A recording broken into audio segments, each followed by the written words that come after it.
துன்மார்க்கருடைய ஆலோசனையில் நடவாமலும் பாவிகளுடைய வழியில் நில்லாமலும் பரிகாசக்கார உட்காரும் இடத்தில் உட்காராமலும் கர்த்தருடைய வேதத்தில் தீரியமாய் இருந்து இரவும் பகலும் அவருடைய வேதத்தில் தியானமாய் இருக்கிற மனுஷன் பாக்கியவான்.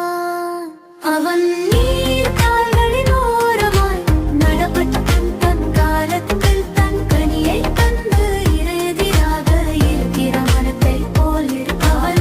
நீர் கால்களின் ஓரமாய் நடப்பட்டு தன் காலத்தில் தன் கனியை தந்து இறையெதிராக இருக்கிற மரத்தை போல் இருப்பான். அவன் செய்வதெல்லாம் வாய்க்கும்.